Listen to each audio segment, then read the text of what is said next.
Dollar की कीमत में 20 रुपए का इजाफा, जिसके बाद 7 रुपए की कमी। शरह सूद 20% हो गया है। अब जॉन परकिंस की ये किताब है, 2004 में ये किताब आई। IMF के इस प्रोग्राम में हमें बार बार जाना पड़ेगा। अस्सलाम वालेकुम, मैं हूं जमील सुखेरा, आप देख रहे हैं मेरा यूट्यूब चैनल। डॉलर की कीमत में 20 रुपए का इजाफा, जिसके बाद 7 रुपए की कमी।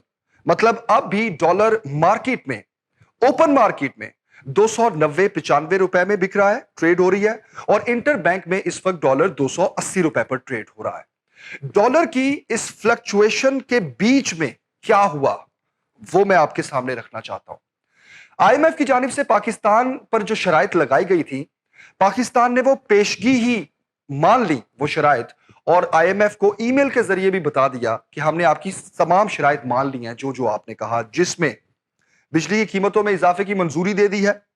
शरह सूद 20% हो गया है। अब डॉलर के मुकाबले में रुपए की कदर भी कम कर दी है। किसान पैकेज और एक्सपोर्ट के लिए बिजली के बिलों पर सब्सिडी भी खत्म कर दी है। और घरेलू सार्फिन जुलाई 2022 से सरचार्ज देंगे। इन शॉर्ट, आने वाले दिनों में जहां हम महंगाई का रोना रो रहे हैं, वहीं जरा अपने यूटिलिटी बिल्स पर भी नजर डालें। बिजली के बिलों में बेतहाशा इजाफा होने वाला है, क्योंकि फी यूनिट 4 रुपए इजाफे के साथ साथ हमें अब बिल्स में फ्यूल एडजस्टमेंट सरचार्जेस भी लग कर आएंगे। तो महंगाई का एक बहुत बड़ा तूफान आने वाला है। लेकिन महंगाई का रोना तो हम भूल गए हैं, क्योंकि IMF जो हमें कर्जा नहीं दे रहा। ऐसे में बहुत मुख्तलिफ स्टोरीज खुलकर सामने आ रही हैं कि IMF आखिर इस तरह क्यों कर रहा है पाकिस्तान के साथ। IMF के प्रोग्राम में जाने के लिए, इसको बहाल रखने के लिए हम IMF की कड़ी से कड़ी शराइत भी मान चुके हैं, लेकिन इसके बावजूद पाकिस्तान को अमेरिका का दरवाजा खटखटाना पड़ा कि हमारी मदद करें और अपना किरदार अदा करें कि IMF हमें कर्जा दे। लेकिन इसके बावजूद IMF के स्टाफ लेवल के जो मीटिंग्स हैं, वो अभी होना बाकी हैं। तो इसहाक डार जो इस वक्त बेबस नजर आ रहे हैं और उनके इस्तीफे की खबरें भी गर्दिश कर रही हैं, लेकिन हम पाकिस्तानी उनको ये भूलने नहीं देंगे कि जब वो पाकिस्तान लैंड हुए थे तो उन्होंने कहा था कि डॉलर की असल कीमत 200 रुपए से भी नीचे है। तो आप लाए ना उसको 200 रुपए से भी नीचे। कहां कहां कौन सी गलती हुई है आपकी, वो भी आप अवाम को बताएं। सिर्फ इतना कह देना काफी नहीं है कि ये इमरान खान की किया धरा है सारा, उसकी ये गलत पॉलिसीज है जिसका खुमियाजा इस वक्त हम भुगत रहे हैं। अच्छा, ऐसे में हमारा दोस्त मुल्क चाइना, जिसकी दबंग एंट्री हुई और पाकिस्तान को 70 मिलियन डॉलर दिए कर्जा, जिसके बाद हमारे रिजर्व थोड़े ऊपर भी गए, लेकिन फिर भी आप देखें कि सूरत हाल, हमारी मुआशी सूरत हाल जो है इस वक्त बहुत गैर यकीनी की सूरत हाल है। अब चाइना क्या कह रहा है? तर्जुमान वजारत खारजा है जनाब माउनिंग, उनका यह कहना है कि अमेरिका की बुनियाद परस्त पॉलिसीज की वजह से पाकिस्तान समेत तरक्की पजीर मुमालिक को कर्जों की दलदल में फंसाया जाता है। तो जब आपने फंसा दिया है, तो अब पाकिस्तान की मदद के लिए भी आप आगे आए। और चीन ने यह यकीन दहानी कराई है कि मशरूत मदद की जाएगी पाकिस्तान की, और मुआशी हालात में इस वक्त जो पाकिस्तान घिरा हुआ है, मदद की जाएगी चाइना की तरफ से।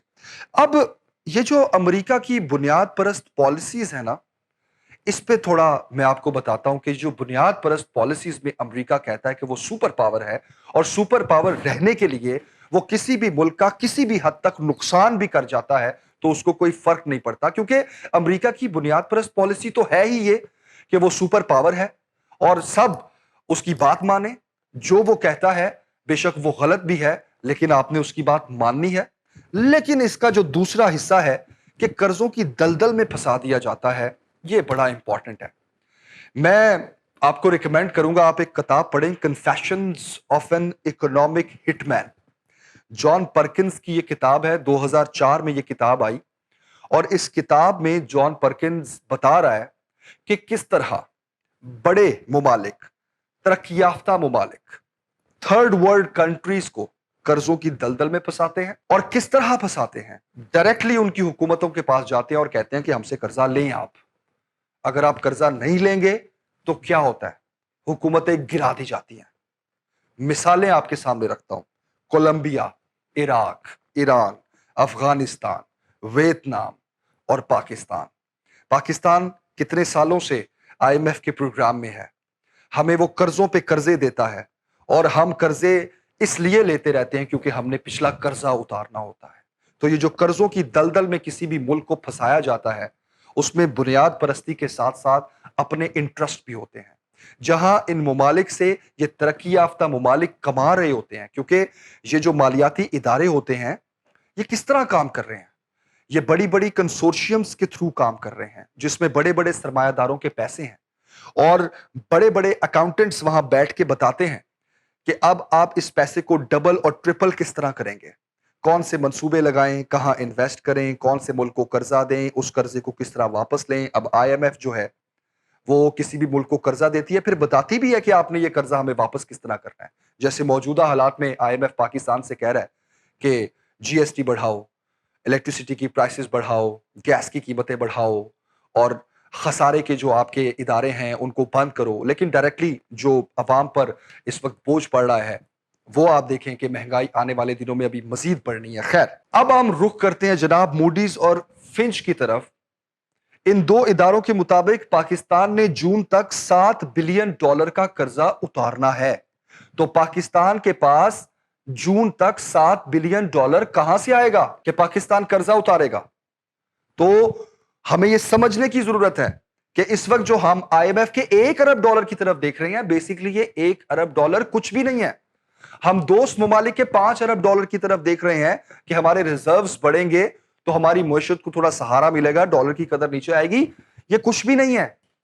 ہمیں مزید قرضہ چاہیے، ہمیں مزید آئی ایم ایف کے ساتھ معاہدے کرنے پڑیں گے، ہمیں مزید آئی ایم ایف کی شرائط ماننی پڑیں گی اور آئی ایم ایف کے اس پروگرام میں ہمیں بار بار جانا پڑے گا اور سالوں کے حساب سے نہیں، کچھ مہینوں کے وقفوں سے جانا پڑے گا. اس $1 ارب کے بعد ہمیں آئی ایم ایف کے پاس مزید ایک پروگرام کے لیے جانا پڑے گا. یہ ناگزیر ہے. اسے کہتے ہیں وہ دلدل جس میں پھنسایا جاتا ہے کسی بھی ملک کو. خیر، ہمیشہ کی طرح آخر میں جو میں 2 سوال آپ کے سامنے چھوڑ کر جا رہا ہوں وہ یہی ہیں کہ آئی ایم ایف کے ساتھ ہمارا اگلا معاہدہ کب ہوگا؟ اور اس وقت جو ڈار صاحب یہ کہہ رہے ہیں کہ ملک کی معیشت درست سمت میں ہے تو وہ ذرا سمت واضح کر دیں کہ کس طرح ہم آپ کی بات مان لیں کہ ملک کی معیشت اس وقت سنبھل رہی ہے. تو ایک سوال کہ آئی ایم ایف کے اگلے معاہدے میں ہم کب جا رہے ہیں، اور دوسرا سوال اب امریکہ پاکستان سے کیا چاہتا ہے؟ کیونکہ امریکہ کو پاکستان کہہ رہا ہے کہ کردار ادا کریں، آئی ایم ایف ہمیں قرضہ دے، اور یہ بات بڑی واضح ہے کہ امریکہ اب پاکستان سے کچھ نہ کچھ چاہ رہا ہے جس وجہ سے ہمیں امریکہ سے قرضہ نہیں مل رہا، شرائط پہ شرائط لگ رہی ہیں اور مجبوراً ہماری حکومت کو مجبور کیا جا رہا ہے کہ وہ امریکہ کے پاس جائے اور امریکہ کی مدد لے. اجازت دیں. اللہ حافظ.